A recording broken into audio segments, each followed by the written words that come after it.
Kennedy Carter now with 12 points off the bench. Did you notice anything odd about this? I mean, yeah, this is the WNBA's biggest star. The player single-handedly dragging the league to the mainstream, getting blindsided by Kennedy. I won the Good Temper Award in China Carter. It's a clip we've seen 1,000 times. But that's not what I want you to pay attention to. Watch again and count the Fever players who come to Caitlin's defense after the hit.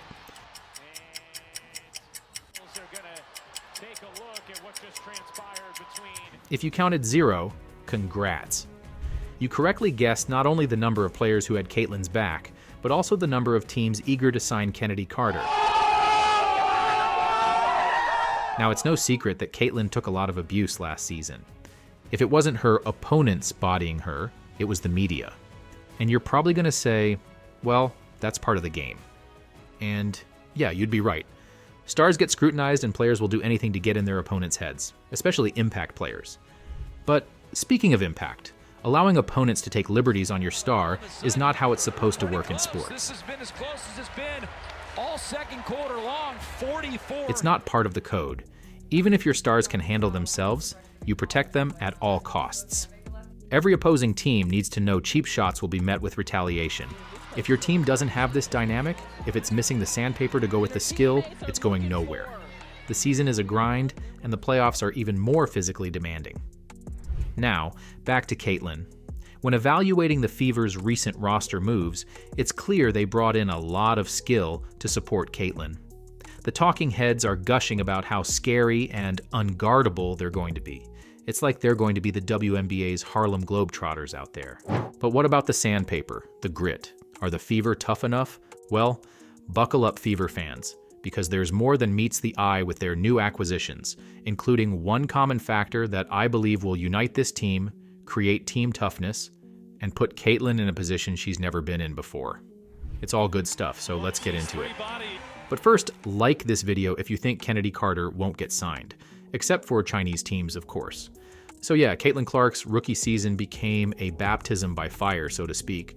From the moment she stepped onto the court, Clark faced a level of physical play that went beyond tough defense and bordered on outright intimidation. She had a target on her back and quickly learned that surviving in the pros was going to be a whole different ballgame. The abuse she got, it felt personal. It's no secret that many players current and retired were jealous of the attention she got. Her opponents came at her hard and often, determined to make her pay for every point, every assist, and every bit of attention she received. At one point in the year, 17% of all flagrant fouls were committed against her, and the abuse took its toll. After the Fever started the season 1-8, Clark's frustration was palpable. She said, "I feel like I'm getting hammered." The lack of a deterrent on the Indiana Fever roster became glaringly obvious as the season progressed. While other teams had veterans who would step in to protect their stars, Clark seemed like she was left to fend for herself. I mean, her teammates would come and pick her up off the ground, but where was the confrontation?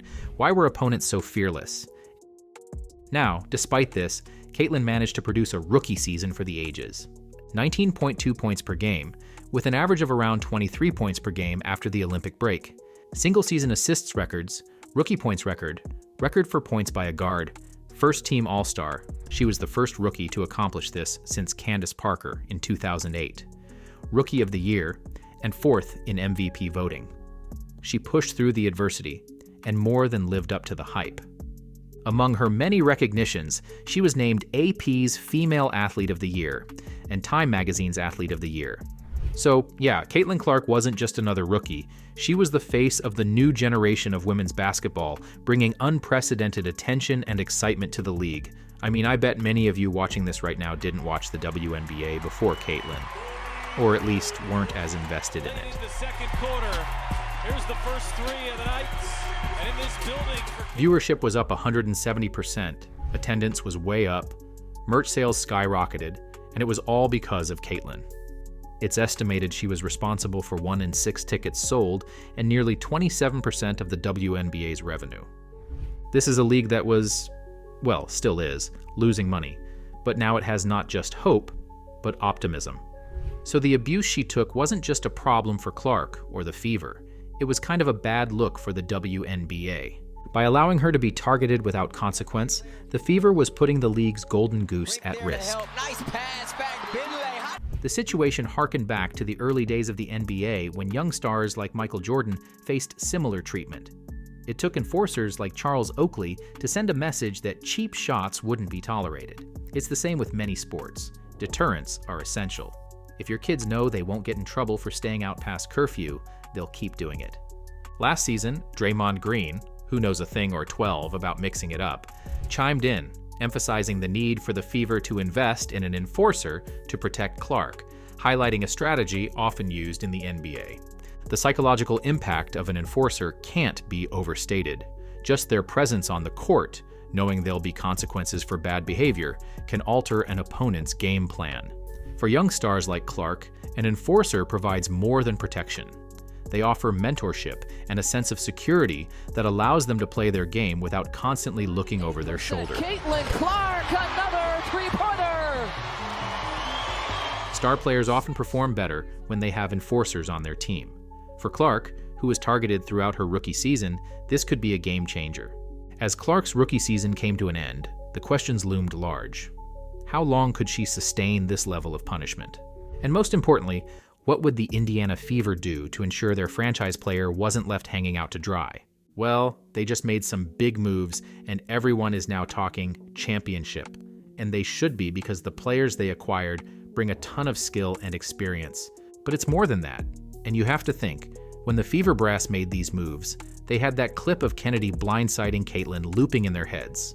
Now, before I dive into the players they picked up and their real impact, we need to talk about the single most crucial move the Fever made early in the offseason. The one that set the stage for everything that followed: swapping coaches. Shortly after the 2024 season ended, the Fever axed Christy Sides. It was no secret that Caitlin and Christy didn't exactly see eye to eye. You could see it written on Caitlin's face during games. And after Sides' departure, she hinted that the coaching didn't give her the support or game plans she needed to succeed. And what's the best advice that Bet has given you in game this season?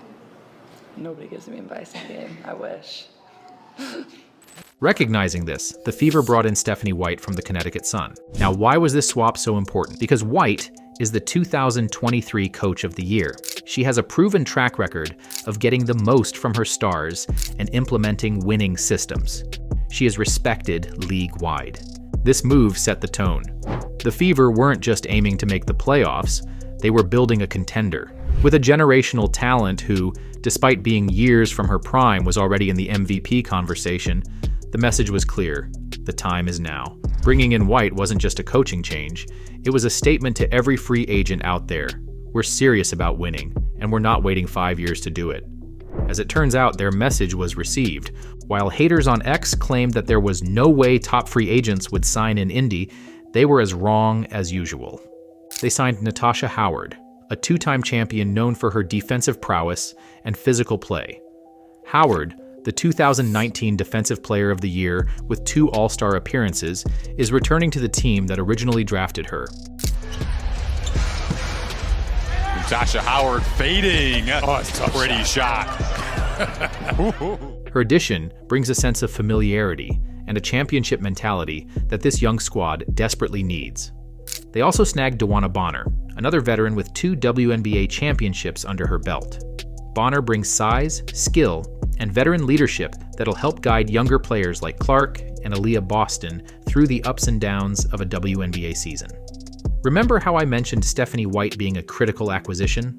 Bonner's familiarity with White from her time with the Sun is expected to enhance team dynamics both on and off the court. And then there's Sophie Cunningham, who they acquired from the Mercury. Active hands for BG there, a steal.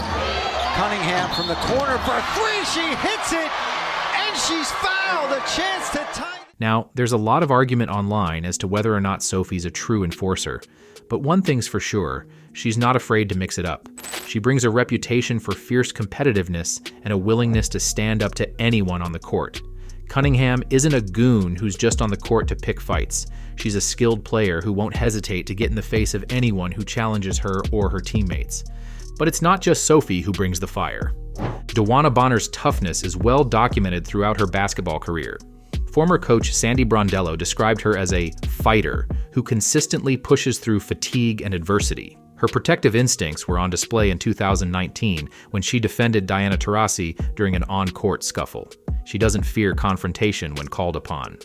Natasha Howard is renowned for her toughness on the basketball court, exemplified by her defensive tenacity and physical style of play. The Fever are more balanced, more skilled, and tougher to play against by bringing in a mix of will, skill, grit, and championship pedigree. They've taken some of the pressure off of Caitlin. Second half as we look at Diamond DeShields and Caitlin Clark. I mean, think about how this change in team dynamics could impact Clark's performance and the Fever's overall strategy. With added protection, less physical wear and tear, and a more balanced and potent attack made possible not just by players, but by better play calling. Could we see Clark's already impressive numbers skyrocket? And how will this affect the Fever's chances of making a deep playoff run? These signings stand out compared to other teams' offseason moves.